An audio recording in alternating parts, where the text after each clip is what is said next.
10:05, it's Connie McLaughlin on BBC Radio Scotland with you until midday today. Coming up in the next hour, we're much better about talking about our mental health these days, but how do you look after your own while your partner is struggling? We're going to be speaking to an expert about that. And our What's On guide will hopefully give you plenty of inspiration for things to get up to this weekend. Hopefully. Plus, did you know that an ill-fitting sports bra can decrease your stride length, can make exercise feel harder, can fatigue you quicker, and can even lead to an increased risk of injury? Who knew? Could a sports bra really make you run faster? All the conversations that matter. Mornings on BBC Radio Scotland.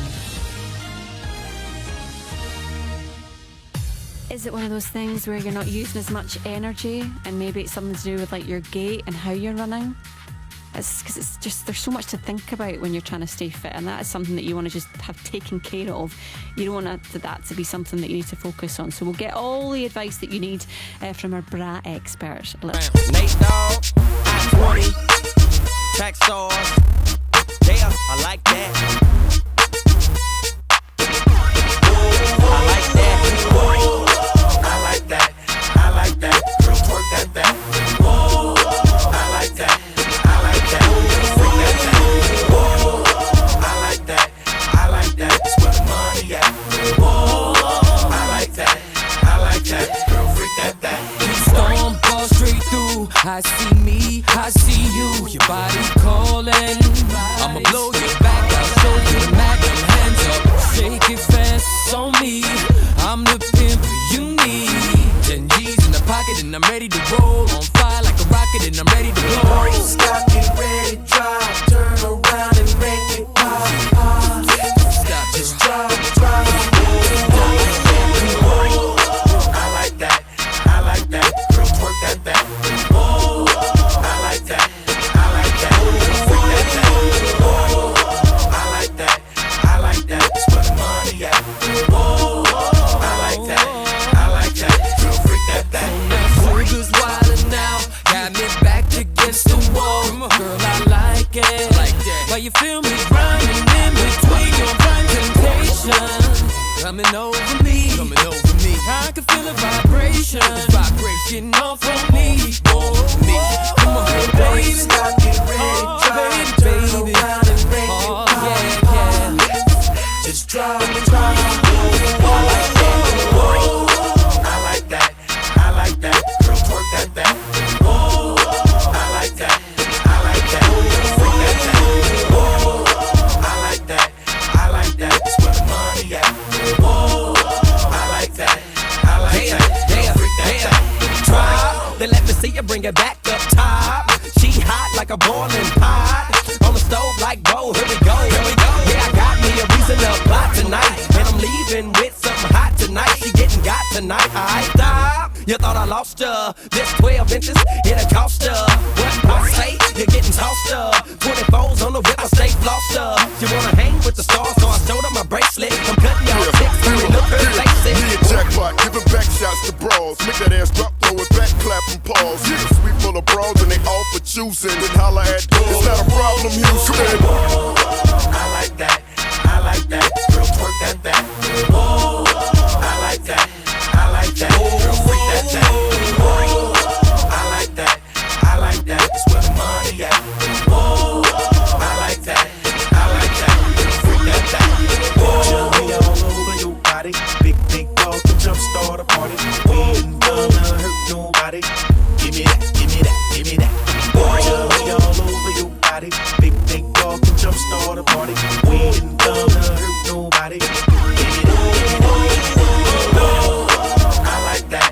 I like that. Girl, twerk that. Whoa, I like that. I like that. Girl, freak that. Whoa, I like that.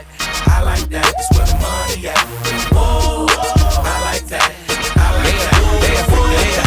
Turn around from the back and I like that. Let me see it from the front and I like that. Yeah, you know how we do. Turn around. Let me see it from the back.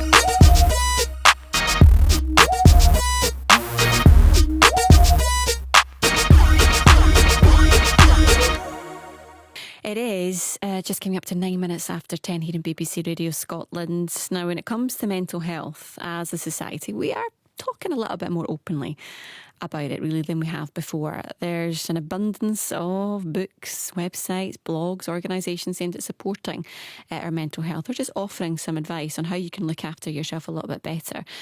But when you're in a relationship, how do you then support someone else, maybe your partner who's struggling with their mental health, while also thinking about how you protect yourself? Joining me to chat a little bit more about this is Amanda Olivia Francis, mum and marketer in the health and wellbeing industry. Morning, Amanda. Morning, Connie. Good to speak to you. Too. And we've also got Camelin Kaur, who's a psychotherapist and anxiety expert. Morning, Camelin.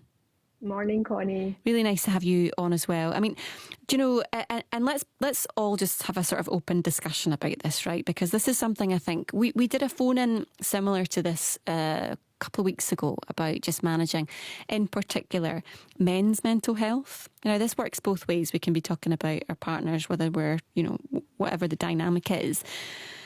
But one thing that was loud and clear was this idea of feeling a little bit helpless whenever you're watching someone who's struggling and there's nothing really much you can do about that. Amanda, what's your situation been, I suppose, with yourself, first of all, and then we can talk a little bit more about your partner. Yeah, absolutely. So my personal journey with my own mental health, I definitely did struggle over the years. I had an eating disorder for many years, which was very much something I kept completely secret. And it's only now that I help sort of other people with their health that I now talk about it. And it's something that I absolutely did struggle about and with. And it's something then that I was able to learn the tools, things like sort of positive mindset practices and things like that to help me. So it's something that I've learned those things over the years and then sort of got myself into a really great place so that I can then, help or be more aware, I guess, of those around me. Which is sometimes can be the challenge itself, because when you're feeling good and you're able to manage the challenges that life throws at you, and then you're with someone who is the closest person to you, they're struggling a little bit and maybe they don't want to necessarily be super positive. They just want to be in whatever they're in.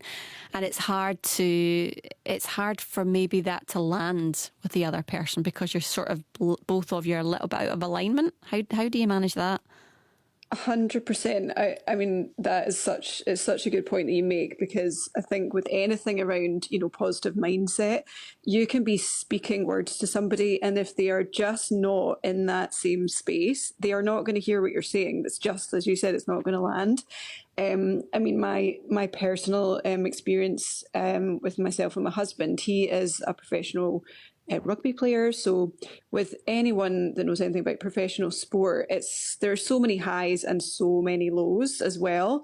And it really is, it's such a bumpy journey. And 1 minute you can be so happy, and the next minute, the team is in a bad place. They've lost a game. And I know this sounds crazy, but when I've had it happen so many times, the team has lost the game and it's like someone has died, and I'm sort of making a joke of it, but it really can affect the whole mood of the house, and it's just kind of managing that and just how you, completely what this topic is, like how you protect yourself. How do you do that though? Because whenever someone is so engrossed and so involved, and sport is their life, right? Amanda, you know how much I enjoy sport as well. Yes. And so I can get it from a fan's perspective, right? And how, if Scotland lose, for example, that my husband knows to get himself out the road for a couple of days. And that is not even a joke, that's genuinely what happens in our house. So I can't even imagine what it would be like whenever that's your job. This is everything to you. This is not only necessarily about the fact that you're devastated because you're part of the team, but also potentially what that can mean for, for the season, for your contract, for if you are involved in an international squad. All these things are tied up within one game and can be tied up within one game. So how do you then? How can you manage him, and how can you manage that environment? That because you've got a little boy as well, haven't you? Yeah, I mean, just before I go into that, like, have you seen that episode of Sex and the City where Samantha's going out with a guy that's a massive sports fan? Yes, and the team keep losing, and she's praying that they win. I mean, I joke a little bit. I mean, it kind of can be a bit like that. If you've seen that program, you'll know what I'm talking about. But yeah, I think for me, I mean, and then again, this is something that I have learned and done so much practice myself. I very much get my myself into a really great mindset space every morning. So for me, it's about sort of inputting and developing some really amazing morning rituals and some really great habits. And anyone can do this. You know, I personally, for the last sort of 65 days, I think it's exact today, I've been getting up at 5 every morning, and I am having a really set in stone morning ritual, because I just see how massively that impacts my life for the better. Because the thing is, when you've got, I mean, Connie, you'll learn this as well when your wee baby turns into a toddler. I was going to say, I'm up at 5 every morning, but not for the same reasons as you.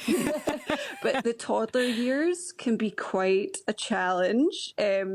These people are sometimes quite unreasonable, and you know, I have a 3-year-old. I love him dearly, but yeah, you know, never mind my husband. I've got to deal with toddler tantrums as well. And so, if you can almost put yourself in this protective bubble by having some sort of a morning ritual, and you don't need to do everything that I do. I mean, I do things like a gratitude practice. So I will literally sit and write 5 things I'm grateful for every day. And I've done that when I've gone through some really, really tough times in the last couple of years. Like I've had 3 baby losses, for example.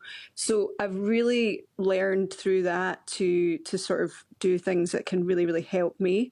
So yeah, putting yourself in that wee bubble to surround you. And then I just feel like you can deal with the things that are thrown at you, because you don't just react. Like it's very much, okay, an event, how do I perceive the event? How do I react to it? So if you're dealing with, like the example of where say Piers is in, his team haven't done particularly well, or he's dealt with a lot of injuries or things like contracts not being renewed, you can then really, like, you've protected yourself, you're in your bubble, and you can then, you know, whether it's give advice or just be that bit more understanding, like, this isn't about me, this is about what's going on there.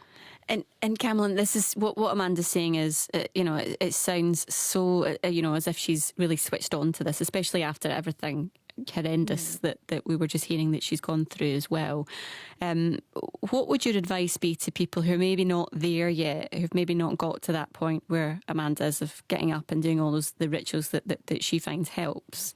Yeah, so first of all, the rituals that Amanda's put into place, they are really good, because she's created her own support structure for herself now, and that structure and routine will give her the scaffolding that she needs when things are maybe not going well. So that's really, really good.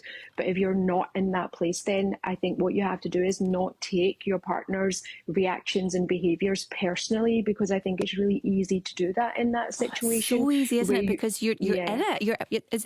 You're part of that household, and it can be easy to react whenever someone's... Yeah, absolutely. And we're energy, aren't we? So we pick up other people's energy as well. So if there's like a negative energy or somebody's upset, naturally it's going to impact you. But I think this is where it's really important to kind of have that mindset of, this is not about me, this is about the other person, and give them that space and the time to be able to process their emotions. And don't invade that space. As natural as it is to want to fix the problem and fix whatever's going on, I think sometimes you just need to give people that space, because that loss for them is going to be a grief reaction, whatever's going on for them, whether it's a loss of identity, a loss of a game, a loss of confidence, a loss of an outcome that they were wanting to get. They're going to need time to process that. So it's just about honouring that space and giving them time, but also don't try and offer solutions, because I think that can really backfire, and then that can have a negative impact on you as an individual. So just ask open-ended questions like, what do you need from me? Or let me know when I can help you, or let me know what I can do for you. So it just means you've provided that support, but without putting yourself in the firing line as well. 100%. It's what you're saying about that, giving them the space to sit with whatever they're sitting with, and decide in their own time when they're ready to go to that next place, which might be resolving whatever that is, or changing the situation they're in. But how long do you wait for that? how long do you wait to say, right, wait a minute here, this is affecting everyone in the house, and you can be in your sort of place of doom for a wee while, and we'll let you, we want to help you process it, but what about everyone else around you? What's the sort of timeline for that? So I guess everybody's timeline's different. It's like what you were saying earlier on about your husband knows just to leave you alone for 2 days, right? So that's your that's your pattern, right? So everybody knows what their loved one's pattern is. So some people need a day, some people need a few hours, some people need a little bit longer. So go with what their usual pattern is. Does it take them a week to snap out of how they're feeling? Do they just need a couple of days? And if you know that that's typically the time frame that they work within, then honor that space and give them that space. And if it gets past that time and it's still kind of lingering and that feeling still kind of going on and on, maybe at that point you can bring it up and say, this is not like your usual self. You're usually kind of come through the tail end of it by now. So what's going on? Because then you've actually got a valid reason to bring it up rather than just pestering and interrupting that person's process. It's funny, isn't it? Because I guess the most important thing in any relationship, I would imagine, being not an expert in any way on this situation, which is purely from being in one, is communication, and the best way to try and communicate. Amanda, for you and Piers, when was that moment when you thought, right, I feel comfortable enough, when you started sort of dating, that you felt comfortable enough to talk about mental health challenges, about everything that had happened for you in the past? I think, to be honest, it was pretty early. I mean, we met, I just turned 30 actually, and Piers at that point was actually going through a really, really tough time himself. His contract where he wasn't being renewed, and he was very much he didn't really have many options. And so it was something that we did discuss very, very early on, which I think is just such a great thing. And although when you were talking there about sometimes it's literally like a week to 2 weeks, it would be like that sort of time frame sometimes when, when they would lose games and that sort of thing, which I really struggled with. And because again, I didn't really understand professional sport. Like, come on, like, what are you so upset about? But yeah, it's definitely something that communication was there early on, and then it developed over the years, like you said. And because early on, again, I would try and press and I would try and talk to him about stuff. Now I just literally say, you want to talk about it, I'm here, kind of thing, but I'll leave you to it. I'll let you have your little, time, and that's cool. Yes, there's been certain times where I've maybe, not just taken his word for it and maybe just checked in, but for the most part, he knows that I'm just going to leave him to it and not try and do like a big debrief and all that sort of thing. And he's just like, shut the door. No thanks, not it's today. It's kind of like I used to try and get into like a big pre-game chat, and then very soon learned that was just not the thing to do. So. Yeah, not from someone who's not either his coach or in that team. I think he would literally. He would literally say, thanks, coach. Like he sometimes says that to me, thanks, coach. Caroline, you're welcome. Caroline, from a point of view of kids, asking for a friend, obviously, about how you manage that, I suppose, integration period for when, whenever your situations change like that, whether it be, someone else coming onto the scene like a baby, how you then manage each person's approach to that, because everyone will process that and becoming a new parent, for example, at different times and in different ways. So how do you sort of manage that? As in manage the child's experience when a partner's pulling back because of mental health? Well, both actually. That's a question I hadn't thought of, but that's a good one too. Yeah. You can come back. I guess I know I can come back to a feature on that. That's what I'll do. So I guess the important thing for kids is that they need that stability, don't they? That because especially when they're so young, they thrive on that like routine and that structure, and they need that stability. And kids are very, very, very sensitive to the environment and the energies around them as well, because they don't have that verbal language yet. So they pick up on non-verbal language, which is obviously energy, body language, the tones, the volume, volume, the pitch of voice that we use. So I guess if things are unstable at home, what you now need to do for that child is make things as stable as possible for them. So try and keep things as close to their routine as possible.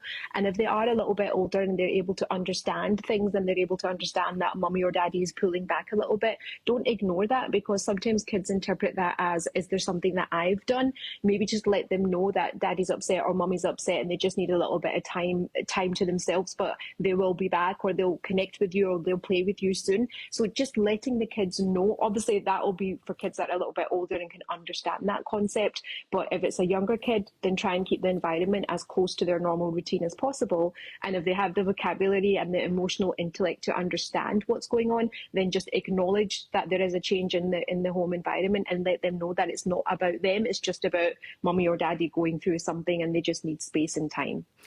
Camlin, thanks so much for that. Camlin Corder, psychotherapist and anxiety expert. And we were hearing from Amanda Olivia Francis as well, who's a former lawyer, network marketer in the health and wellness industry. Thanks so much to both of you.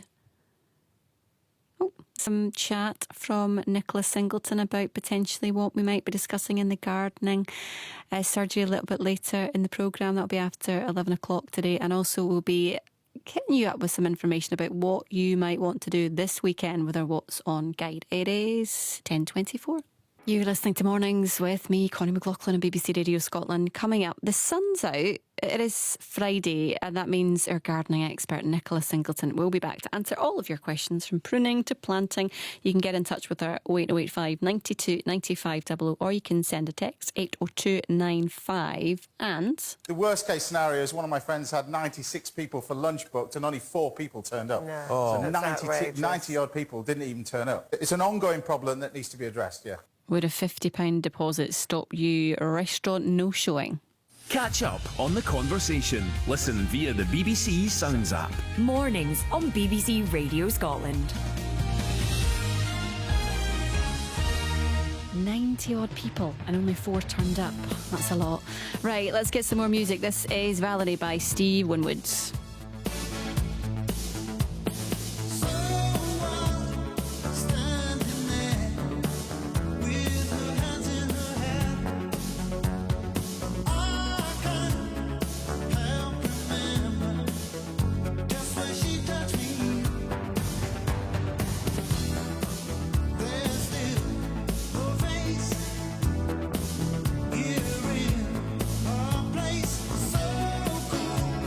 She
Valerie by Steve Winwood. We're just having a discussion actually in the studio about the fact that I did not know that song was called Valerie.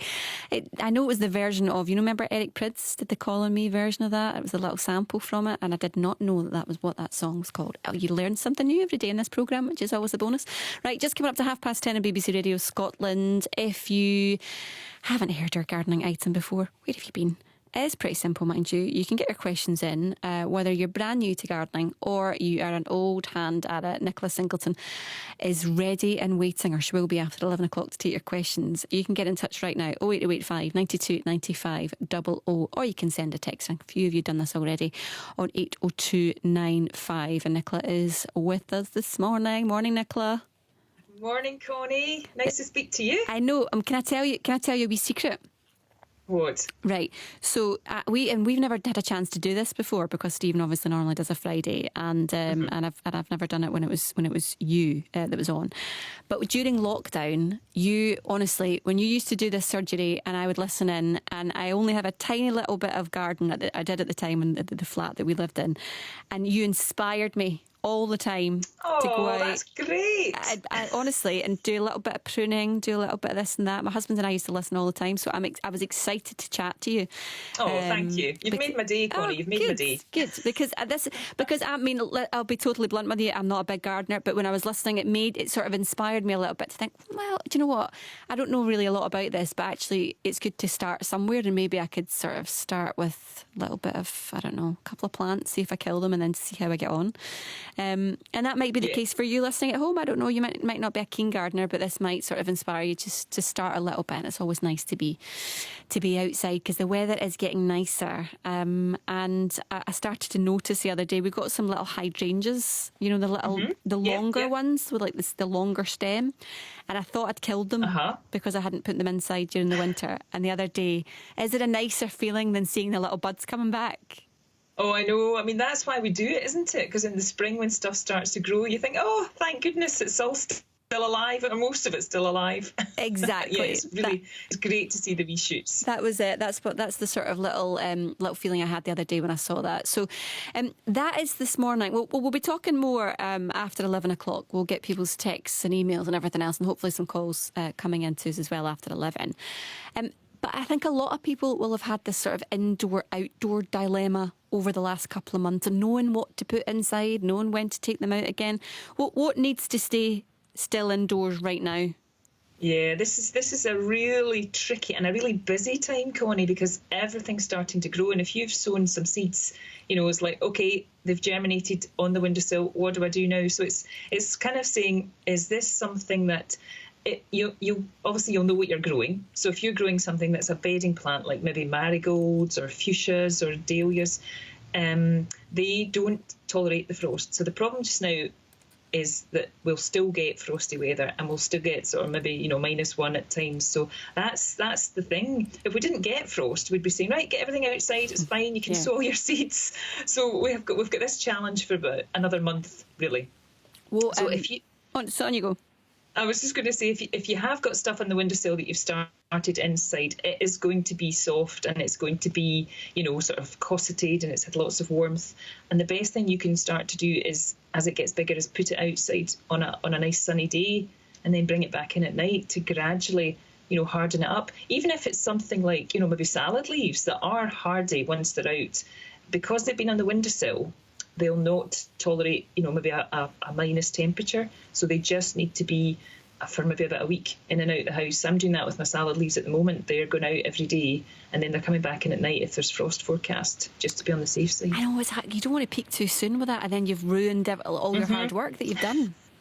I know. The good news is usually, at this time of year, there's loads of time, so you can re-sow. So if stuff doesn't come up, you can do it again, or if it gets frosted. But you can also start sowing your veg seeds outside, direct in the ground now. This is it. This is time. This is the moment. So press the button.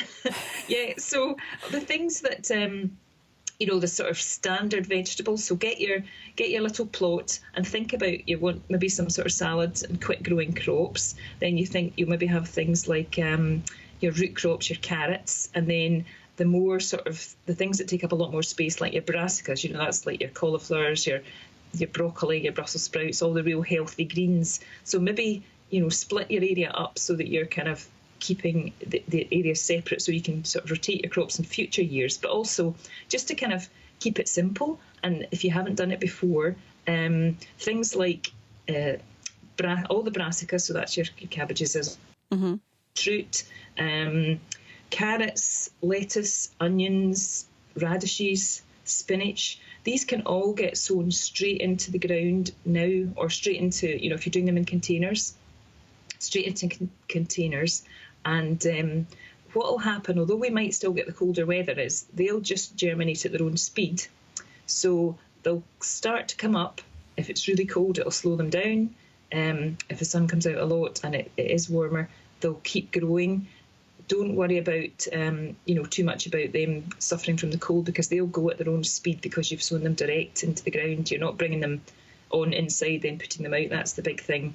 And put them into make sure you've prepared for them. So nice fresh compost, or if they're going into the ground, then add maybe some chicken pellets, something to the ground before you actually start to plant the seeds, or some homemade compost if you've got it.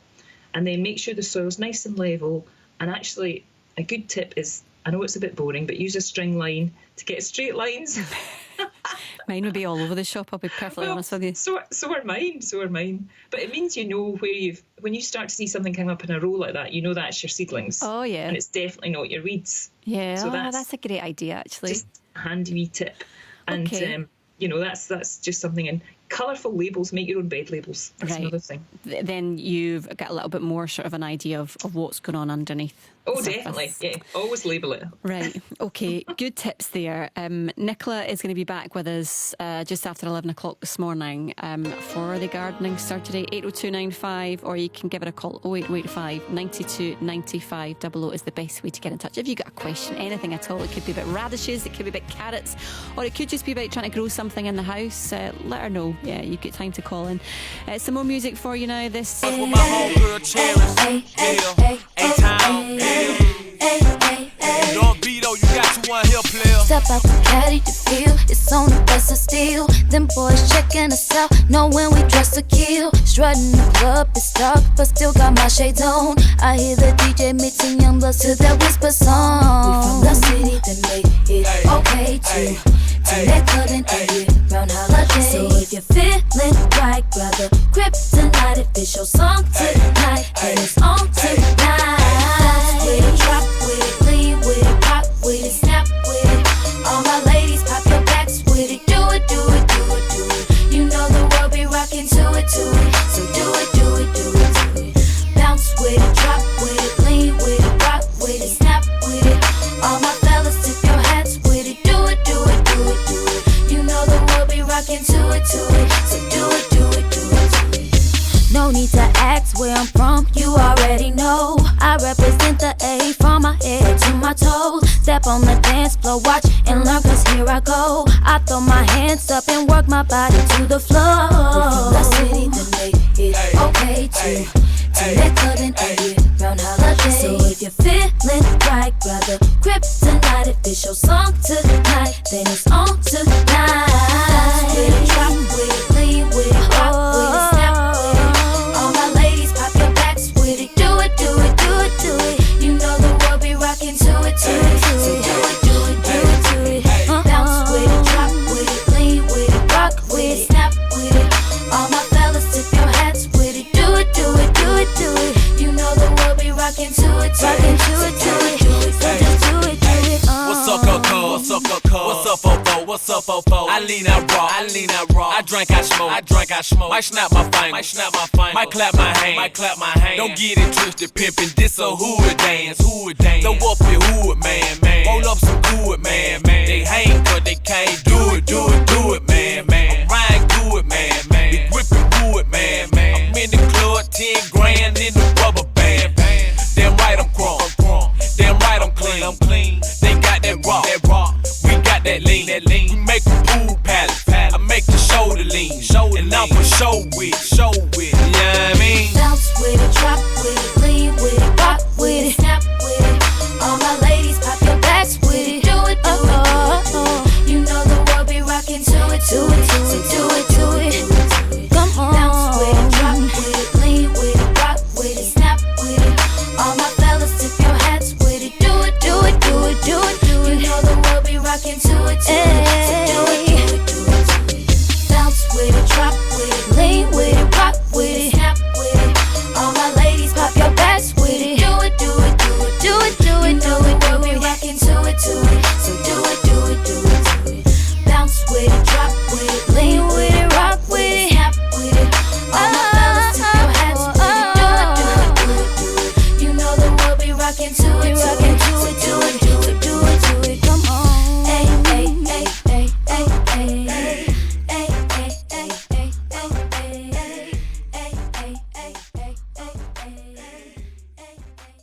It's BBC Radio Scotland. It's Connie with you until midday today. That's lunchtime live after me. It is just after 20 to 11. It is now time for this.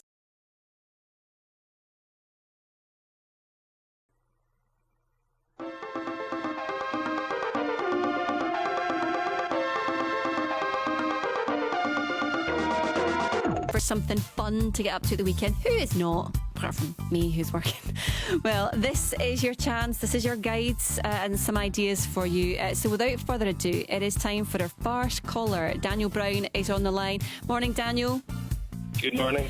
Thanks for having me on. Thank you for coming on. Daniel's the curator, researcher for the Edinburgh Sculpture Workshop. Tell us what the Edinburgh Sculpture Workshop is and where it is and when it's on.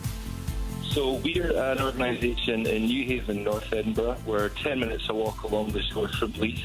And we're an organisation that supports artists to make their work, develop their careers, and helps the public unlock their creativity through courses and engagement programmes. So if people come along, what can they expect to see and do? Well, tomorrow afternoon we've got a free event. It's open from 1 till 3, and we'll have 30 of our artists opening their studios. So it's a chance for the public to meet the artists, see and get a glimpse behind the scenes of how artists work and how they make their work. We'll have tours of our building and our facilities, and the public will have a chance to unlock their own creativity through our free family drop-in workshops. Okay, what time? It's 1 till 3 tomorrow afternoon, and it's Earth Day tomorrow, so there's a focus on artists using recycled materials. Fabulous. Look forward to that, Daniel. Thanks so much for your time. No problem at all. Thanks for having us. You're welcome, Daniel Brown, who is part of the Edinburgh Sculpture Workshop. Sarah Leal is on the line. Morning, Sarah. Hi, good morning. Where are you from and what's on? So I'm from the Burrell Collection. It's a museum in Pollok Country Park in Glasgow, and we reopened last year after a major refurbishment, so we've got loads of objects, lots of different collection. There's something for everyone, and we've got a big day tomorrow. This year the Burrell Collection is taking part in the Wild Escape. It's a new art fund project in a celebration of the earth, the nature and the wildlife. So we're hosting a big event tomorrow from 11 till 4, and there'll be plenty of activities to do, entertainment, and it's free and everyone is welcome. Who's it aimed towards, Sarah? If I'm coming along, who am I bringing? So actually all ages. So we've got family-friendly workshops. We've got entertainments like face painting and storytellers in our gallery. We've got sessions for adults like Tai Chi at 11 a.m. Ooh. We've got a Mainting Club workshop with Regent Denim, a zero waste brand, where you can develop your skill to repair fabrics. So, yeah, loads going on. Thank you so much, Sarah, for coming on. Good luck with it all. Thank you so much. Have a nice day. You too, Sarah Leal there, the organiser of Saturday's Earth event at the Burrell Collection. We've got Alexa Scott on the line. Morning, Alexa. Hi, good morning. How are you? I'm good, thanks. What's going on with you? Where are you from? What's happening? I'm from Stark Agency, so we are Scotland's largest organiser of wedding exhibitions, and all of our events are on our site. But we've got Tune Concert Hall, Tune Wedding Fair on this weekend on Sunday, and it's a free event for everyone engaged to come along. So if you are, we were doing an item yesterday about if you're engaged, would you give the ring back? So the people that are heading along to that are not in that headspace, which is good. They're excited about the prospect of getting married. What sort of vendors are going to be there? So everything you can imagine to plan your dream wedding. So the event takes place across Tune Concert Hall and also Tune Town Hall. So we have around 40 different vendors covering everything from cakes to stationery, floristry, dresses, kilts, you name it, it's there. So we've got a live catwalk show featuring Dream Bride and also kilts for you. And we also have 3 live bands. We've got the amazing Drums and Roses for opening our catwalk. We have Madison Wedding Band and also Dynamics Production. So it really will be a day out if you're planning your wedding. It's completely free, and we already have over 300 tickets pre-booked because it is one of the most popular ones in Ayrshire. And more importantly, do you get a chance to taste some cake? Yes, you definitely do. Yeah. Right, listen, thanks so much for that. Thanks for coming on and telling us all about it. That was Thank Alexa you. So Scott. Sunday 11:30 until 3:30, guys. Thank you so much. Sunday. Thanks for that, Alexa. She's talking about Tunes Wedding Fair. See ya. We've also got Louise Erica Murchison on the line, founder of Lossiemouth Monthly Market. Morning, Louise. Morning, Connie. Nice to speak to you. And you. So tell us exactly what's going on in Lossiemouth. Yes, we've got our monthly market on tomorrow. It lands on every fourth Saturday of the month at Lossiemouth Town Hall. It's free to come along and everyone's welcome from all ages. We support local businesses where we welcome vendors and they get an option to sell an exhibit of their wares. What kind of stuff will people expect to see? So we've got local vendors, we've got returning customers like local honey, cakes and bakes, jewellery, artist painters, from local photographers to sea glass wares. And so tell me the time again for that. It's from 10 till 2 and it's at Lossiemouth Town Hall. 10 and till it's 2. free to enter and it's on every month from 4 o'clock, every fourth Saturday. Okay, thank you so much for that, Louise. That's an exciting prospect if you're anywhere near Lossiemouth tomorrow. You have been warned. That's your options. Loads of opportunities if you want to get up to something fun. And they're all free this weekend as well. Join Des Clark.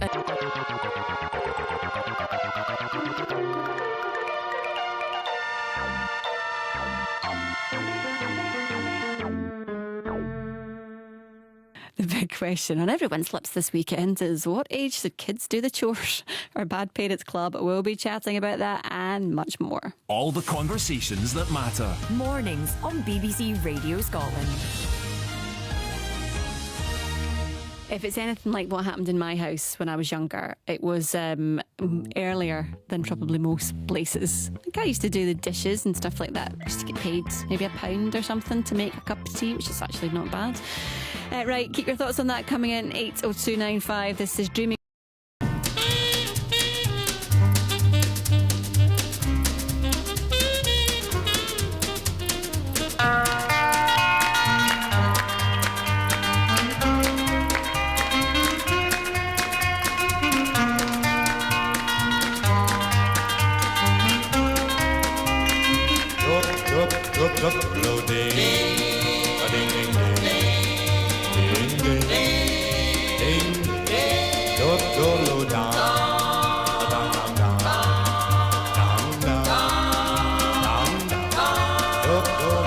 Whispering bells, oh so long. Whispering bells, like you saw. Bring my baby, oh my baby back to me. Baby back to me. Whispering bells, loud and clear. Your sweet chimes, love to hear. Bring my baby, oh my baby back to me. Baby back to me.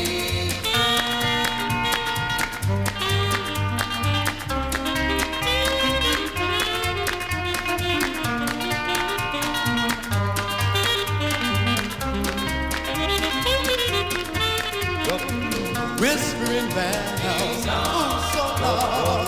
Whispering bells, like you saw. Bring my baby, oh my baby back to me. Baby back to me. Ooh, baby gone. Baby gone. Baby gone. Baby back to me. Whispering bells, loud and clear. Your sweet chimes, love to hear. Bring my baby, oh my baby back to me. Oh, whispering bells, oh, whispering bells, oh, whispering bells. It is, what time is it? Just after 10 to 11 here on BBC Radio Scotland. Listen, if you are just joining us, you might have not be aware of the breaking news that UK Deputy Prime Minister Dominic Raab has resigned. Now, we were talking about this a little bit earlier on the phone-in today. because we were waiting to find out whether the Prime Minister, Rishi Sunak, what he would do in terms of Dominic Raab's future after allegations of bullying. Mr Raab had denied all the complaints against him. So we were talking about, had you experienced bullying in the workplace? So many of you were getting in touch with us. It's actually quite remarkable. I just want to go through some of the texts from that before we do anything else. Fraser had sent this one and said, in my experience, bullies are almost always people who've been promoted beyond their level of competence. Neil in Dunoon says, bullying, you haven't mentioned autism. All autistic people, even high-functioning ones, are targets for bullying in the workplace. This from John in Glasgow, who said, I got bullied by my manager in my previous workplace. I was getting ridiculed in front of my peers, getting shouted at in my face, literally in meetings, to the point where I couldn't even get my words out. It didn't do my confidence any good because I stutter, and she used to use that against me, and I couldn't defend myself, and subtly she'd just say how pathetic I am. I was too petrified to do anything about it. Luckily, after I came back from time off, I found out that she had been demoted and moved to another department before eventually being let go. I spent 10 more years with the company, but the whole time I didn't want to admit it that I was getting bullied until I left last year. Thank you so much, John, for sending that text in. That must have taken a lot of courage to share your story with us. Many people have been doing that this morning. It's actually been quite remarkable. And we're very grateful for people coming on and actually sharing their experiences of what's happened, because it's a very personal thing and it's a very raw thing. I mean, you know, we heard from George a little bit earlier, who was talking about his experience with his family. Keep your thoughts coming in. I'll keep this going for the next hour or so. But we really appreciate you getting in touch with us. And by the way, if you have been, this has happened to you, you have had a similar experience and you'd like some advice on what to do, for details of the organisations which offer advice and support for bullying, you can go to the BBC Action Line. It's bbc.co.uk/action line for more info. Right, it is 10:53 here in BBC Radio Scotland. Now, if we were thinking about playing sport, we obviously know the importance of the right boots, the right gloves, or whatever equipment that you need for the sport that you're playing. But many sportswomen also have to consider clothing such as sports bra. And new research suggests that having the right one can actually really make a positive impact on performance, including helping athletes run up to 7% faster. Wow. So just how important is it to make sure that you get the right sportswear? Joining me to discuss this is somebody who knows all about this, badminton player Kirsty Gilmore. Morning, Kirsty. Good morning. And freelance sportswear designer Lily Rice, who's based in Kirlook. Morning, Lily. Good morning. Kirsty, how important is the right sports bra? It sounds so basic, but I mean, I'm assuming, I didn't realise that, for example, it could help you run 7% faster. Yeah, I mean, it's something I've really had to think about in my career, to be honest. And it's so funny that we're talking about this now, because just this week, through the Scottish Institute of Sport, we've been kind of discussing and in chats about resources and workshops around bra and boob health in sport. So it's like a topic that hasn't really been touched on much in the past, but with these kind of numbers coming out about performance, now it can really impact performance. I think it's so important. And aside from professional sport arena, just to have the confidence to be wearing the right thing that makes you most comfortable, to enjoy your sport the most, I think that's so important.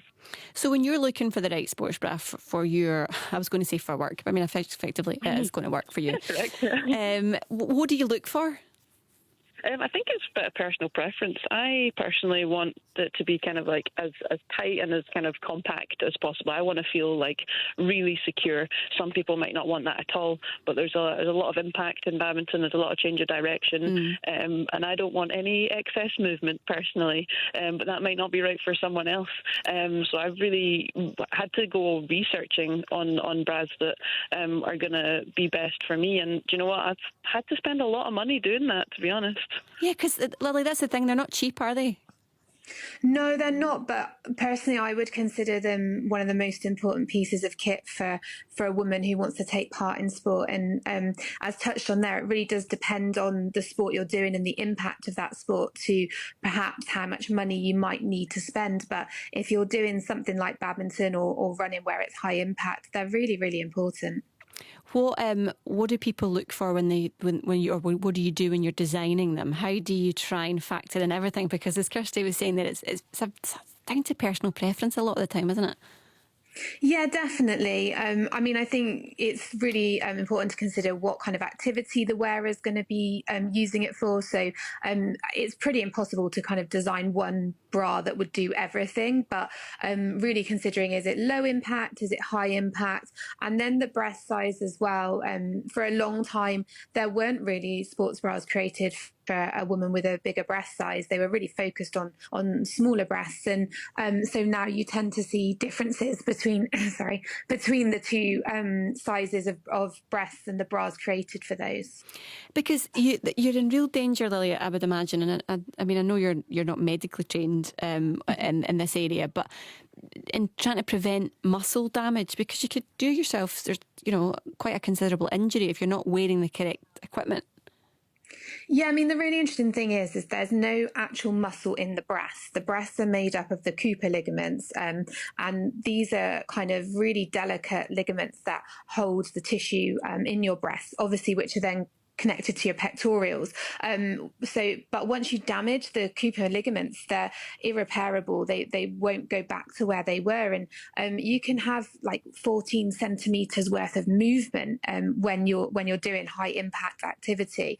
So you really need to protect the breast from early on. But as you say as well, for a woman who's got a larger chest, she can, get back damage, etc. from this if it's not prevented early on. Whenever you go out, Kirsty, and you're looking for the right product for you, do you feel as if there's enough variety out there and for the products that you want to go out and purchase? I think it's definitely getting better, and especially just the fact that we can have conversations like this on national radio is massive progress. But I think it also feeds into kind of who is in sport and in the top level of sport, not performance wise. I mean, organizational wise. I mean, medically as well. And there's a massive influx of women coming into sport, and the more women there are, the easier these conversations are going to be to have. I can't imagine three men sitting on the radio talking about bra and breast health. So the fact that there are enough women in sport, and it's growing every single day, is just so encouraging that we can have these conversations. But it's super important to me, and it's massively affected my performance and just my confidence being on court, and trying to, when that's just in the back of your mind, it's not the place you want to be. No, absolutely not. Listen, both of you, thanks so much for your time this morning. It was good to chat to you. Thank you so much. That was Kirsty Gilmore, a name you'll be familiar with, the badminton player and a freelance sportswear designer, Lily Rice, who is based out in Curluke. We're talking about the importance of wearing the right sports bra. Apparently, people are telling us, the research tells us, that for a female athlete, it can make them run up to 7% faster if you make sure you get the right one. It was just really interesting to hear what Kirsty's saying there, that she's noticing the change in how people are talking about this from the last couple of years, which is brilliant. Right, the news is up next at 11.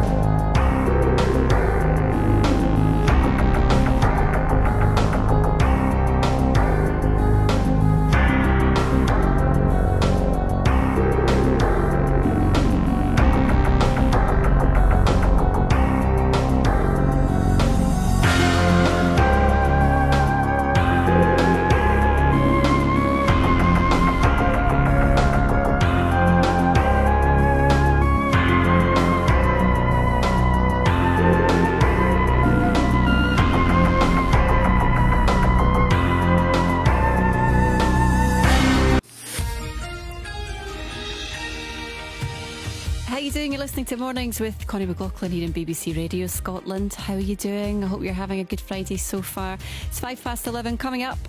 Take me outside, sit in the green garden, nobody out there, but it's okay now. Our gardening expert Nicola Singleton is back with us. She's ready to answer all of your questions gardening related. You can text them into 80295, or you can give us a call 08085 92 95 00. Plus, if you're so selfish as to book a table and not show up, they're making a loss before you've even started. It's not good behaviour. They need to do something to stop us doing it. Would paying a £50 deposit per head stop you from no showing at a restaurant? We'll talk about that later. Plus, Make the fire, fix the breakfast, wash the dishes, do the mopping, and the sweeping, and the dusting. They always keep her hopping. when is the right age for kids to start doing the chores? We'll be chatting about that and much, much more in this week's Bad Parent Club. All the conversations that matter. Mornings on BBC Radio Scotland. What is love? Baby, don't hurt me. Don't hurt me no more. Baby, don't hurt me. Don't hurt me no more.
What is What is Love by Hathaway here on BBC Radio Scotland. Now, every Friday morning, we're joined by our very own gardening guru, Nicola Singleton.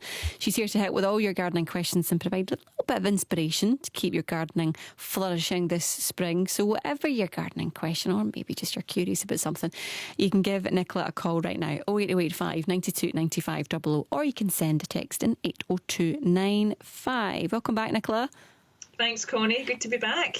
And such a lovely day. Yeah, I know. It's a busy old phone in as well this morning, and lots of texts coming in too. So let's get straight to the phone lines and speak to Maureen, who's in Inverness. Maureen, good morning, Maureen. Good morning. What would you like to ask Nicola?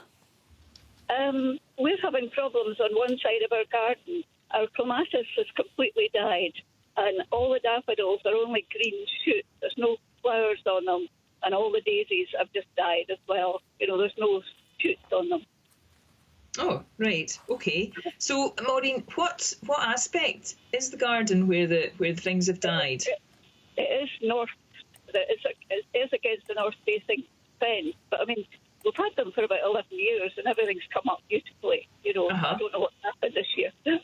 Okay. And are things okay in other parts of your garden? Yeah, everything's fine. Buds are coming on those bushes, and we've got daffodils and all the rest of it. So. Right. Okay, so it's just this one particular part of the garden? Yeah. Okay, right. Okay. The first thing that springs to mind is that we have had a severe winter in terms of plant damage and death this year. Although you kind of think, we did have a mild autumn, and then we had sort of temperatures of about sort of -10, I think some places -12 even they went to. And I've seen, just speaking to other gardeners, my own garden, speaking to people, I've seen lots and lots of damage this winter on certain types of plants. Even, funnily enough, when you said that your clematis was looking a bit unhappy, I've got a Montana, which is the really, really vigorous one. You sort of think it's indestructible, but actually almost half of it has died back this winter. We actually stayed in Kinross, and before we left, we just cut the clematis back completely because there was nothing on it. And did that regrow? No, as I say, we've cut it back. It just looks dead completely. Right. So I just wondered whether it's worth growing something else there. Okay. Well, I think it may just be the fact that we've had this really bad winter in terms of low temperatures, and the fact that the area is sort of north facing. It's getting very little sun and warmth, and it might just have been too sudden a drop to the cold temperatures when stuff was still not really. It hadn't really ripened and hardened off for the end of the year. So in the autumn, you go through a period of the temperatures getting colder, plants adjust to that, and then they get ready for the winter. We didn't really get that this year. So things like the clematis, it's definitely worth cutting back to see if it comes from lower down, because quite often they will do. And I would also give it a good mulch with some compost, see if that helps. As far as your daffodils go, not flowering at all, it may be that they've got a bit congested in the ground. It might be that they weren't big enough when they went in. Do you know how long those ones have been in? They've been in for about 5 or 6 years. Right. And did they used to flower? Yeah. And the ones on the other side of the garden are flowering. We don't have a lot. But Yep. Okay. It might be then that they've got a bit congested. It might be your ground is a bit dry there, or it might be that they're needing a feed. I think I would recommend probably just now using a feed on them, something like bone meal, which you get just buy that in cartons. Sprinkle that around where you can see the foliage just now. I would also say maybe plant a few more, just to be on the safe side. If you can get a hold of some more in the autumn, I would pop some more in, and just make sure the ground's not. If it's very dry, what you may find is you get 3 or 4 years out of them, and then they don't do very well after that. But a lot of the things that you're describing, I think, unless you know that there's something very significant that's changed in your garden, which it doesn't sound like, I think it's probably a lot of it's been a factor of this sort of weather that we've had over the last the last season, really. But probably nothing you've done wrong, Maureen. It's just nature looking after it all, or not looking after it all. Does that help, Maureen? Okay. Yeah, that's fine. Thank you very much. Thanks. Safe travels. Thank you. That was Maureen, who was saying she's from Kinross, but she was travelling from Inverness, but just reiterating the point, she wasn't the driver. Hopefully that helps her out. Let's get to some texts that have come in for you, Nicola. Willie in Glasgow says, "Hi Connie, any chance you could please ask Nicola how, if possible, to get rid of knotweed from grass? I did my first cut yesterday and the grass is dying." Oh, okay. Right. Now, it's a nasty one, isn't it, knotweed? Well, no, if this is the Japanese knotweed, then it is a problem. in that it spreads quite badly, and it spreads by underground rhizomes, so it pops up. If you're cutting the grass, you will keep the knotweed in check because you'll be cutting it all the time and you'll be weakening it all the time. But if you can find where it's coming from, then you could try, if it's not too big an area, digging it out, because it's very invasive and it can be a real problem in gardens. And you can actually get companies that are trained to inject it with a herbicide. So that's, rather than, sort of an amateur gardener going around and spraying weed killers, they're actually going to inject the stems in a certain way that will help to control it. But if it's just a small area and you know where it's coming from, try and treat it straight away in terms of try and dig it out if you possibly can. But cutting the grass is the best thing you can do, because that is, every time it grows, you're cutting it. Every time it grows, you're cutting it. So it weakens and weakens and weakens. So hopefully, Willie, that might help. And I would also say if your grass is not looking too great, then it might be an idea to get a fork or a scarifier and actually spike the grass where it's not looking too healthy. So you're using your fork just to make extra holes in the ground, and that may help to sort of aerate the ground a bit. And then if it's really thin, I would suggest sprinkling a bit of grass seed on it over the next few weeks, because this is a really good time for grass seed. Roughen it up, sprinkle some grass seed and water it, and keep off it until it's really well established. Or if you think it's not so thin that it needs grass seed, I would look into feeding it, and something like a liquid feed, which is fast acting and will help to green it up. That should certainly help the grass to grow a bit more strongly. Okay. But if you can keep cutting, then that's the best option, I would say. Hopefully, Willie, that helps, because I remember before we couldn't buy a property because of Japanese knotweed, because there was, it's really can be damaging, can't it, to properties? If it's left to go, Connie, it just goes mad, and that's why it's an invasive species. It's an alien species that we don't want. So that's why it's on the blacklist. We don't want that. We want rid of it. Nope. Right. We'll go to Indy in Staffordshire in just a second. But this text in from Rory: my fiddle leaf plant is starting to look a little sad. Its stem is starting to blacken from the base upwards. Plus, it's losing some leaves. Is this root rot? Can I save it at all, or is it doomed? Oh dear, that sounds. I hope it's not doomed. Fiddle leaf fig, I think it is. So that's an indoor fig, which has got a big sort of round circular leaf. It tends to grow in a straight stem, and you've got these lovely big glossy green leaves that come off the sides of it, and the leaves can be like the size of a dinner plate. It's a lovely thing. If it's going black up the stem, that's not particularly a good sign, and it's definitely something going on at the roots by the sounds of it. I think I would, if possible, Rory, try and take it out the pot if you can. Have a look at the roots and see if you can, see if they feel healthy, or if they feel soft and mushy and they're kind of coming away in your hand. It might be that they've started to rot. It's very easy just now to overwater indoor plants, because you think, winter's over, they're starting to grow, let's give them lots more water. But you really need to increase the watering quite gradually, and they're starting to respond to the longer days and more sunshine, so they are starting to need a bit more water. But it's just being really careful with the watering. And I think certainly with figs, this sounds like a sort of classic case. It might just be coming to the end of the winter, the roots have maybe been a bit wet over a period of time, and that's what's causing the stem to blacken. So I'd certainly be checking out the roots. And if you think that it's salvageable, I would repot it into some much drier houseplant compost, and just really keep an eye on that watering and keep it dry in between waters, because it's quite a sturdy old houseplant and it takes a bit of abuse. So just neglect it. That would be my advice, Rory. It sounds. Don't pamper it. It sounds a little bit hopeful. So hopefully, Rory, that's enough to save your little fiddle leaf fig plant. I can't say that too quickly. Yeah. It's not an easy one. Right, let's speak to Indy, who's in Staffordshire. Morning, Indy. Hi, morning both. Hi. What would you like to ask Nicola? Hi, Nicola. I want to ask a bit of a strange question. So garden clubs have gone through quite a difficult time over the last few years, particularly since COVID. we've always had an issue with sort of dwindling membership and an ageing membership and people not putting themselves forward to be on committees.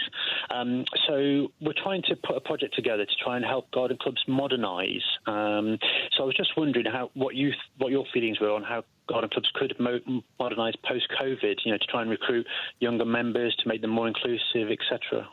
Oh, totally. This is right up my street, because I completely sympathise with you, because I'm in a couple of groups and it's always the same people that are, up to help and, do all the jobs in terms of running the group, and the people that come along get loads out of it, and it's they can be really sociable and fantastic experiences. But I think you're right, it's trying to encourage younger people to come along, because clubs and societies they're kind of not on the radar really, because there's so much online. And I think if we can do a bit in terms of having perhaps sort of workshops and showing people how to do things, growing sort of seed sharing, growing some plants and sharing excess plants. I think doing perhaps some little videos that you can put online to try and encourage people to come along to the groups. I think the online thing that's what gets people maybe hooked in to watch the video about what goes on, and or it's a talk about learning how to sow your veg seeds, or how to look after your house plants, or how to grow an orchid, or maybe a bit more complicated than that. But it's just, I think it's really a combination of things. You've got your enthusiasts who go along already, and it's trying to sort of work with them and sort of build up your contacts with other people, and sort of saying, well, how can we maybe have a bit of stuff online, have a bit of going on in person. We've got actually a rock garden flower show coming up tomorrow in Perth, and that's a really great showcase, because there's loads and loads of amazing plants that the specialist guys have grown to display, but also there's specialist nurseries there, and we're going to be showing people sort of some basic propagation techniques, just easy things. So maybe digging up some primula seedlings and potting them up, and they're maybe going to get the plants to take home, they're going to get some seeds to take home, so I think it's just a combination of different things. I mean, you must have thought of a lot of these things already, I assume, in terms of trying to get people onto your groups. Well, it was interesting what you said at the beginning about workshops and plant swaps, because that's what I do. I don't do any plant sales. It's all about plant swaps. Yeah. And we try to do interactive workshops, but then obviously when COVID came along, we couldn't have our face-to-face meetings. So what we did was we actually formed an online gardening club called the Tender Shoots. Oh, brilliant! Which just has Zoom talks, so anybody in the country can attend those. We don't charge for attending those as well, so anybody's welcome. But because people really enjoyed it during COVID, we've actually continued with it going forward as well. So, for example, we've got one coming up next Monday on alliums. Everybody loves alliums, and that's Monday evening at 7:30, and there's no charge to attend if anybody wants to come along. But it's things like that we can have alongside our traditional garden club meetings that helps to people to experience more things. And particularly in our garden clubs we have speakers, but we can only have speakers that are sort of local to us, but through Zoom we can have them from anywhere we are. You can bring people in from all over the place. Thanks so much for that, Indy. It's a really interesting sort of take on just how to try and encourage more people into gardening. And there's obviously all the sort of different videos and stuff you can see on Instagram and TikTok and everything now, and there seems to be a real increase in the amount of people who are loving their house plants just now as well, Nicola. So long may that continue. I've got so many people I want to just get through before we let you go. So let me just read another couple of texts to you. Rabin Kelly says, "Hi, we've got 2 olive trees bought from the supermarket about 8 years ago. 2 years ago, they shed their leaves in winter. They grew back the next year, but they shed again last year. They never shed in previous years, and it was not too cold. They're protected from wind. Am I doing anything wrong?" I think you're not doing anything wrong, Rob, in the fact that they have regrown their leaves, which is always good news. But olives, I mean, you think about where they come from. So, the sort of sun-drenched Mediterranean is where they originate from, and it's quite difficult to replicate that in Scotland. I would suggest that you're certainly looking after them well, because they have come back each time. If you can have them indoors somewhere cool and airy and bright in the winter, that would be my sort of go-to in terms of keeping them healthy, and outside in the summer. feed them through the summer just with liquid fertiliser and keep them well watered. But in the winter, you're just keeping them ticking over, and they're dropping their leaves in the winter because they are certainly suffering. And it's just when they start to regrow, giving them a nice liquid feed and a very gentle prune, only if they need it in the growing season. But I would certainly be bringing them inside for the winter, Robin. I hope that helps. Hopefully. Thanks very much for that. It was Robin Kelly. Nicola, good to speak to you. You too, Connie. Lovely to speak to you. Yeah. I'm glad I inspired you. You did. I don't know how fruitful it's going to prove to be. Keep trying, keep growing. we will see. Thanks so much. Good to speak to you. Thank you. That was Nicola Singleton there with all your gardening questions. I'm sorry we didn't get a chance to get through all of them. Time is of the essence, because after me at midday it's Lunchtime Live, and Andrew Black is with us to tell us what's coming up in the programme. I guess it might be something to do with Dominic Raab, Andrew. Yeah, absolutely. Well, that's our main story in the programme today, the resignation of Dominic Raab as the Deputy Prime Minister and Justice Secretary. He was facing allegations of bullying. However, he's kind of come out fighting. He's criticised the inquiry into these allegations. So I think it's going to get quite messy. We'll be finding out the latest about all of that. Also in the programme, women who are waiting or recovering from the surgical removal of mesh implants say they're having problems with the service that's meant to help them, and that's after quite a long inquiry by the Scottish Parliament's Health Committee. So we're going to be speaking to one lady who is still waiting for her mesh removal procedure to be completed. Also, Connie, a question for you. We're going to be asking what I have in common with Beyonce and Cristiano Ronaldo. It's got nothing to do with sporting or musical ability. I think I do too. Is it because we've all lost our blue ticks on Twitter? We've lost our blue ticks on Twitter, yeah. So, that all seemed to happen yesterday. I got a quick screen grab of my Twitter when it's had this blue tick on it, just for a bit of just so I can think back to the time when I had a blue tick. Do you not think it means nothing now though? Well, because you know that people need to pay for them. You're just like, I wouldn't bother. This is the thing, So we are going to be speaking with our technology reporter about that. We'll be getting to the bottom of how it's happened and why does it matter? And I suppose one of the other things is it going to lead to confusion as to who's real and who's not. So there you go. Is it going to mean that actually people just begin to look elsewhere and Twitter becomes no more? I suppose if you listen to the radio, you're always going to get the authentic Connie and Andrew and whoever else. Lucky everyone at home listening. Right, who's with you today? It's Hope Webb today. Fabulous. Okay, look forward to that Lunchtime Live at noon. Thanks, Andrew.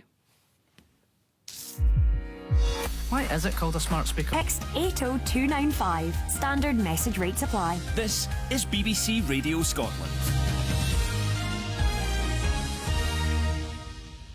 When is the time to start handing out pocket money or chores? You can text me 80295. This is Stuck in the Middle.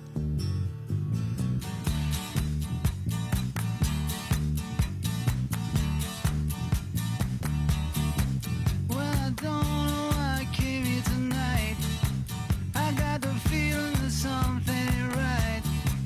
I'm so scared in case I fall off my chair, and I'm wondering how I'll get down the stairs. Clowns to the left of me, jokers to the right. Here I am, stuck in the middle with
Stuck in the middle with you, Steelers Wheels here in BBC Radio Scotland. Now, how would you feel about coughing up £50 deposit for a seat at your favourite restaurant?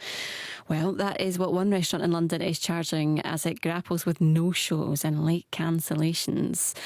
As the hospitality industry continues to try and bounce back from the pandemic and cope with the cost of living crisis as well, and upfront deposits, are they the future of the trades? Here to chat more about this with me is James Sutherland from 56 North in Edinburgh. Morning, James. Morning. I've got Rory McGinley from Glasgow's at Two Fat Ladies Restaurant. Morning, Rory. Morning. And we've got Paul Watterson from the Scottish Licensed Trade Association. Hi, Paul. Hi there. Hi. I mean, I guess, Rory, would you think this is something that a type of system in your business that would work? I think to an extent it does. I mean, we ask for a deposit for tables of 5 and above, and it certainly kind of locks people in to ensure that they'll come along. But for smaller parties, we currently don't request a deposit, so it's a kind of impasse for us for looking to ask for deposits for smaller tables, or kind of lose the business that no-shows kind of generates. So if I was coming in and was booking a table for over 5, what kind of deposit would I have to pay? We currently ask for £10 per head, and let's say a table of 10 booked, so £100, but only 8 showed up, we would still take the £100 off, just as a kind of a gesture of goodwill. I think I was reading somewhere before that this restaurant in particular, or one of the ones in London anyway, had hiked it up to £50 because I think they were doing £5 or £10 and people were still no showing anyway. Are you getting that? Do you have sometimes whenever people, it's a bigger table, that they think, oh well, I can afford to lose out on the £10 per head because I'd rather sit in the house in my pyjamas or do whatever they're doing? Yeah, no, to be honest, we kind of rarely encounter that. All the larger parties will probably have kind of a celebration on the cards. So we haven't found that to be the case. It's just the smaller parties, so kind of invariably tables of 2 that don't show up. And we have kind of had the experience where I've called a table of 2 that haven't shown, and they've picked up and they've been at the pub, and you're asking where they are, and they're like, oh, sorry, we've forgotten. So kind of when you're confronted with that sort of situation, then it's certainly kind of a strategy we might look to implement kind of for the smaller tables. James, you don't run a deposit policy at 56 North. Why not? We did do it during COVID, but we decided to roll back on it really now that things are getting back more to normal, really. I'd echo some of what Rory said. I mean, we do sometimes ask much bigger groups, big drinks functions and stuff, for either a deposit or for a credit card at minimum, just to confirm the booking. But I would say 9 out of 10 guests do act in good faith for us. We don't struggle that much with no-shows, and if they are, they do tend to be smaller tables. And exactly what Rory was saying, when you phone people, it tends to be they've either forgotten or it's something similar. And then if it is smaller groups, it's less of a problem. We try and work with the guests with bigger groups, so like Rory was saying, to make sure we get them to coming in the door and we know the occasion and we know that they're not going to cancel. Therefore, hopefully, we're not having to ask anyone for anything up front. Paul, just how big of an issue is this in Scotland? You can imagine in some of the bigger cities across the world where the covers are huge and there's a lot of tourists and everything all the time. But in Scotland particularly, how bad are we talking?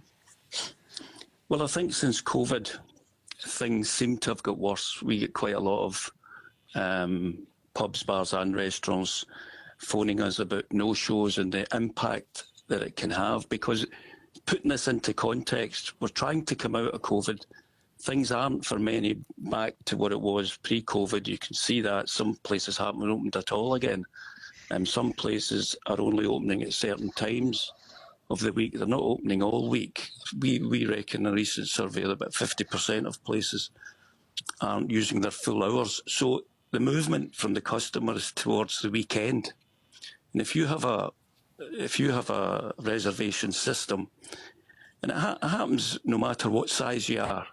If you have, but if you've got a smaller restaurant and 3-2s don't turn up, and you've got food prepared and you've got staff in to do that, it can really ruin your week.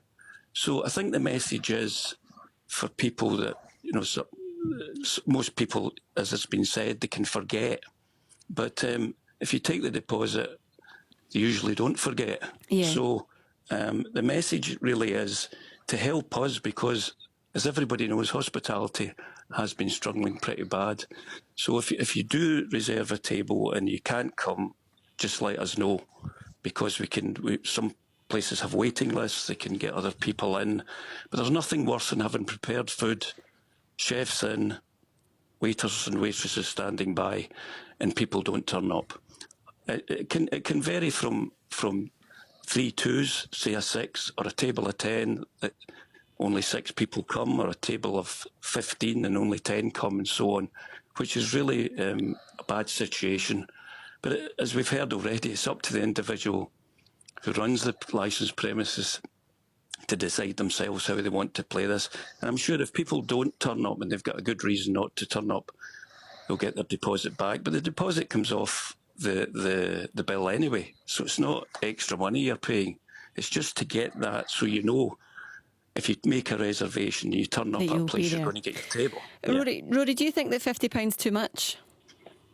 I think it's pretty steep, yeah, I would say so. I think kind of during COVID, we kind of increased it to 20 for the larger parties, just to ensure their attendance. But £50 is a good chunk of money, I would say, yeah.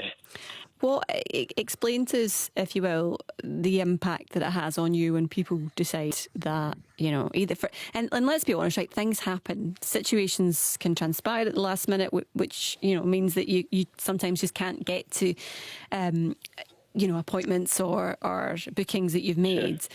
But we're talking about this more as a sort of habitual thing and just thinking, well, it doesn't really matter too much. I'd rather do something else, and not thinking of the outcome and what that means for the business. But explain to us then what impact this can have, and sort of in a monetary sense, what difficulties that can put on your business. Sure, I think I'll just reiterate what the chaps are saying. I mean, kind of stock and staffing levels are predicated on what you kind of anticipate for the day ahead. So kind of in a primary level, that is a real kind of challenge, because if you get 80 people booked in and then you're left with 65, 66, you're losing a massive margin there. Also, I think kind of with utilities increasing massively and cost of food increasing, the margins are getting tighter and tighter. So I would kind of hazard a guess we would lose between 2 and 4% of our business on no-shows and late cancellations per week. So if you're taking that from your bottom line, it makes a massive impact. It really does. But I mean, again, just to echo what the guys are saying, things do happen, and don't get me wrong, if there's a reason why people can't come to the restaurant, then we'll take that fully kind of as read. But there's more often than not, you'll call somebody and they've either forgotten or they'll be elsewhere. So I think that's the issue that we're looking to confront. Yeah, and making sure that people feel as if they want to call and say sorry, rather than the awkwardness of having to say, you know, I've booked this and I can't make it. And sometimes that can be the reason, isn't it? I think that some people decide not to. No, absolutely. Yeah, James, just a final one. Would you think about bringing it back in again, a deposit for people? Absolutely. I mean, I can only echo exactly what the guys have been saying, which is that if we were to start to see a trend where we were seeing lots of no-shows, we have staff, we've got overheads, we've got rates, we've got power and lighting, which I'm sure everyone's aware of the costs of now. All these bills need covered. And if we have tables that are booked, it stops other people booking them. So inherently it's lost income if we can't refill them. And then that inherently affects people's jobs and livelihoods. So absolutely, we need to make sure that we're protecting the business as well as our customers. And it does both. Yeah, makes a lot of sense. Thank you so much to all of you for taking part in the chat this morning. That was James Sutherland, runs 56 North in Edinburgh that you heard there. Rory McGinley, Director of Two Fat Ladies in Glasgow, and Paul Watterson from the Scottish Licensing Trade Association. It is 11:42. Brand new comedy drama. That will be telling you we were deported from America and flagging up some minor parole violations on my part. The brothers are back in the final chapter of critically acclaimed Guilt. 100 grand, 50 for each brother, but I need both. Can they survive long enough to get redemption? Unsighted! Guilt, the third and final series. Starts Tuesday at 10 on BBC Scotland and iPlayer. You're listening to Mornings with Connie McLaughlin on BBC Radio Scotland. Still to come. I know you're used to loosey-goosey, but I run a much tighter ship. Between the hours of 3 p.m. and 7 p.m, I'm in charge. And when I'm in charge, you will follow a schedule. Those who do not follow the schedule will be punished. That takes me right back. Not to when I used to hang out with Mrs. Doubtfire, but just remembering the idea of coming in from school and having chores to do. Do you give your kids chores? 80295, and also what's the best age? Should 8-year-olds have debit cards? There's another thought for you. The Bad Parents Club will be back to put the world to rights shortly. Catch up on the conversation. Listen via the BBC Sounds app. Mornings on BBC Radio Scotland.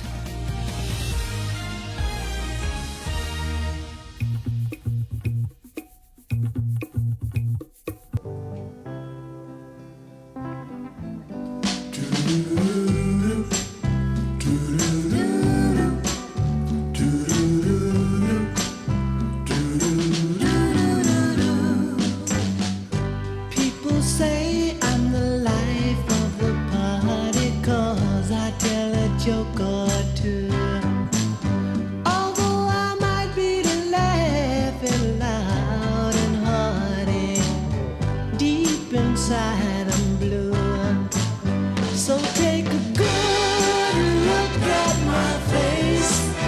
You'll see my smile looks sort of place. If you look closer, it's easy to trace the tracks of my tears. I need you, need you. Since you left me, if you see me with another girl, seeming like I'm having fun. Although she may be cute, she's just a substitute. Because you're the permanent one. So take a good look at my face. Oh, you'll see my smile. Yeah, look a little bit closer and it's easy. Oh, the tracks of my tears. Oh, I need you, need you.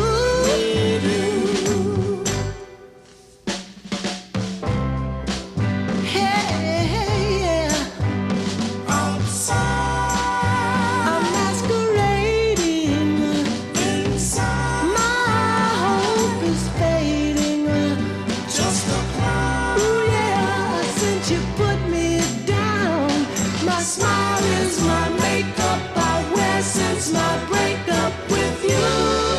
Baby, take a good look at my face. Oh, you'll see my smile looks out of. Yeah, just look closer and it's easy. Oh, the tracks of my tears. Baby, baby, baby, baby, take a good look at my face. Yeah, you'll see my smile.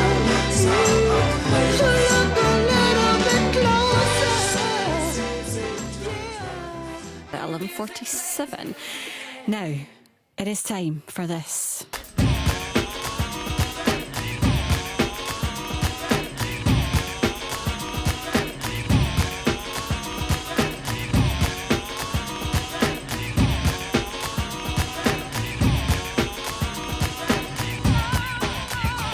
Broadcaster and dad of 3, Billy Kirkwood. Morning, Billy. Morning, Connie. Good to hear from you. We've also got journalist and former athlete and mum of one, Susan Egglestaff. Morning, Susan. Good morning. Right. I feel as if this is my moment to go. The last time I spoke to you two, I wasn't actually a parent yet. And now, obviously, I'm in the gang. Well done. Well done. Yeah, welcome. Welcome to the club. I now get that phrase of every week your goal is just trying to get by. Totally get that now. Didn't get it before. Get it now. Anyway, right, we're here. Billy, tell me about your first story. We're talking about taking your kids to work. I think that might be a bit of a struggle for me today. Yes, well, this is because of Kim Jong-un. You all remember, what a laugh. Takes his daughter to work for Space Headquarters visit. Right. And do we need to take our kids into work more? That is the question. Like whether or not it's because my dad did it all the time when I was a kid. I mean, he had various different jobs, including being a fencer, the one with wood, not with the hat and the big feather. Just in case anyone's thinking, oh, he's a little more middle class than I thought he was. But he had various jobs, driving a van, which for a little kid was amazing, and ended up working at a fire station. So I don't know, do we need to take our kids into work more often? Susan? No, we absolutely do not. I cannot imagine anything worse. I mean, first of all, my work is just in my house. I just sit and type on my computer in my house. But how can anyone get anything done? It's impossible when they're around. So, no. And the thing is, I work in newspapers, and so when Rory's in his 20s, newspapers will almost certainly not be a thing. So I probably don't need to worry about it. It's like, you know, people that used to work in CFAX. What a waste taking your kids into CFAX. Nobody knows what it is anymore. So I think newspapers might be the same. Yeah, many people will be going, CFAX? What was that? What was that? That must have been a sad day. I think about the prospect of if I've just sat and done a 3-hour radio show with Oliver in the background, staring me out for milk and just wanting a bit of general entertainment. I'm not sure that would be feasible at all. But then I was actually thinking that when he gets a bit older, because you know I like to do the football on a Saturday as well, and I thought, you know, when I don't know, what kind of age you'd be thinking, like what, 8, 9, that he could just come to the game with me? I don't think you can subject him to some of the games you have to sit through, Connie. How dare you, Susan? How dare you? It's always been a bit tricky for me because obviously I make the majority of my living is for comedy gigs, and very rarely can you take, you know, you wouldn't even consider taking a kid to a smoky club. But whenever the opportunity for me doing a big show, you know, just on my own, I will try and take at least one of my kids along, although it has backfired a couple of times, because I remember before a gig at the Palace Theatre in Kilmarnock, we heard over the tannoy that apparently there was a young child on stage entertaining the audience doing an impression of a vampire, and that was my boy. The apple does not fall far for the tree, clearly. No.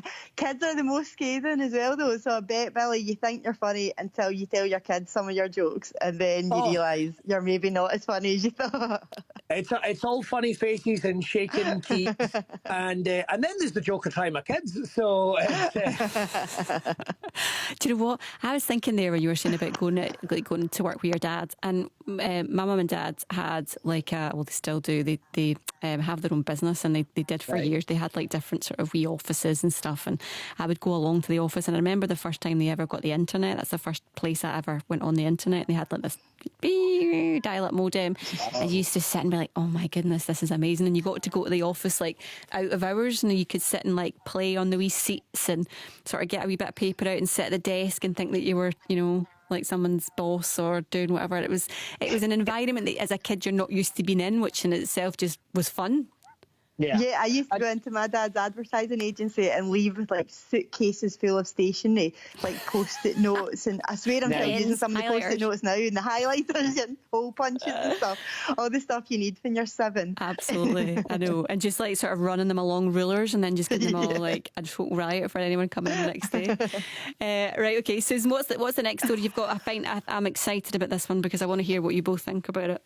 Well, so apparently more than 10,000 6-year-olds have their own debit card already, claims the online bank Revolut.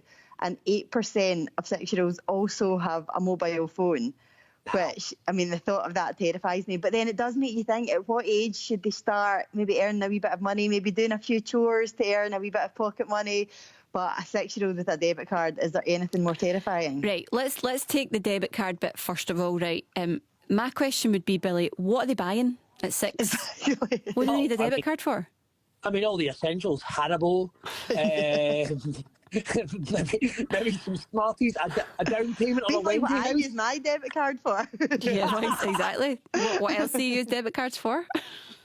I've not tickets to go and see, I don't know, Bluey live. I've no idea what these kids are spending the money on. 6 years old. Like, what an age to have that kind of responsibility. Not a chance. No way. You've got to drag that out as long as possible before they're left to their own devices. Like, I like the idea of helping them understand the concept of money. I like that idea. And we've spoken about that actually already this week about when we're talking about maths. I think it was, I can't remember what day it was, earlier in the week anyway.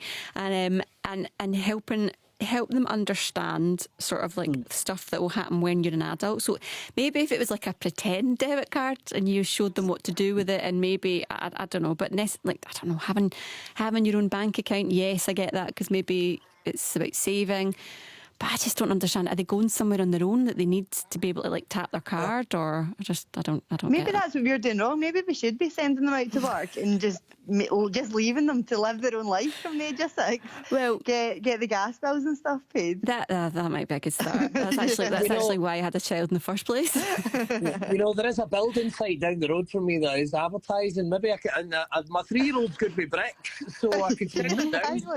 Well, by the way, that brings us on actually to the chores. So, right, Susan, did you have to do chores when you were wee?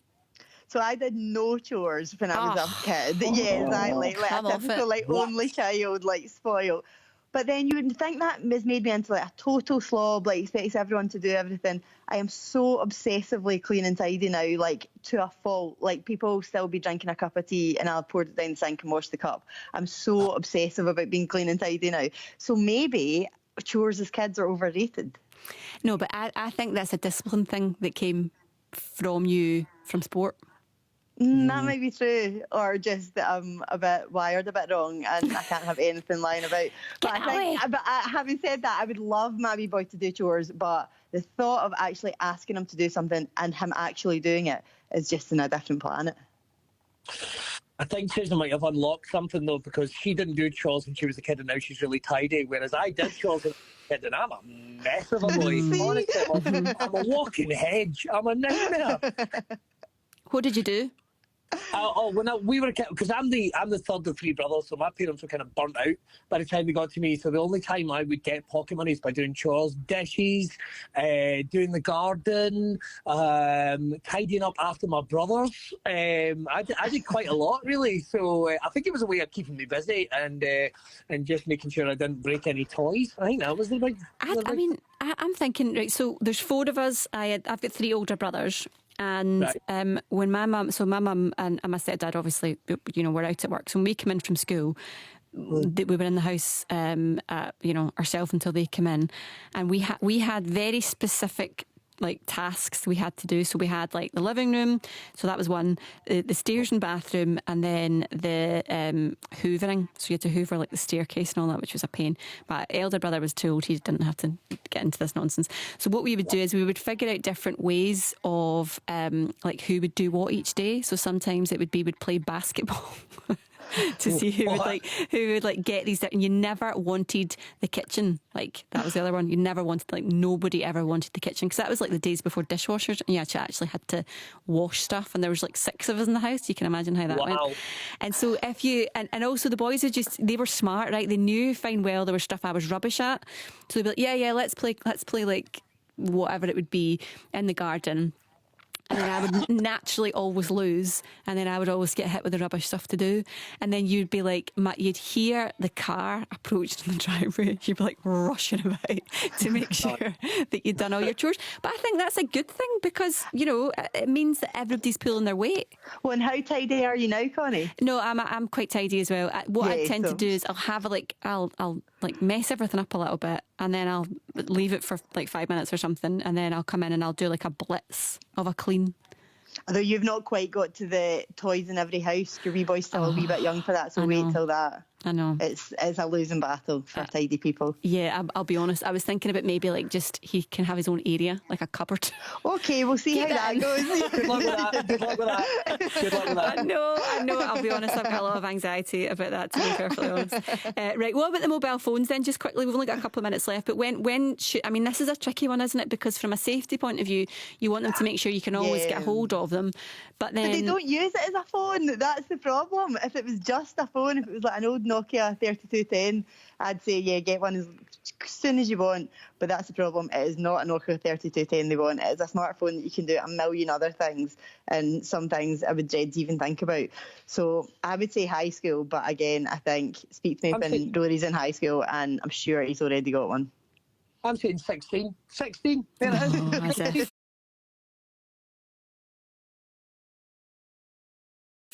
Like People are outraged You're for that. brutal.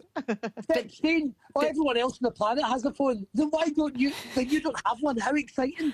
Be different. But it's okay because if they're 6, they can just use their own debit card to go and pay for it. Exactly. They can get a contract themselves. Exactly. Right, listen, good to speak to both of you. I think we've banged the world to rights enough this morning. Have a great weekend, whatever you're up to. You too, guys. See you later. That was Belly Kirkwood there, comedian, broadcaster and dad of 3, and Susan Egglestaff, journalist and former athlete, mum of 1. That is that question, isn't it? When is the right age to do these different things? Mobile phones. You don't want them to be left out, but you also don't want to start that. That's a whole different world of access, having a mobile phone. Right, listen, thank you so much to everyone who's taken part in the programme today. Thanks to everyone who called about our phone in this morning. Shireen's here tomorrow from 10 with a unique take on all things Scotland, talking to guests Ailey Douglas, Angela Haggerty and Paul McNamee. Up for discussion tomorrow. Twitter's chatting about it earlier, about losing your blue tick, an annoyance for the few or a recipe for mass confusion.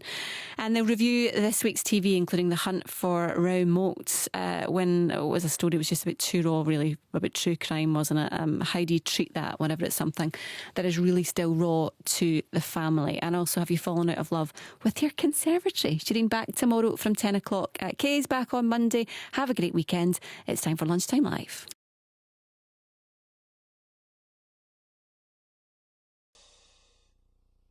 Hey, you very good.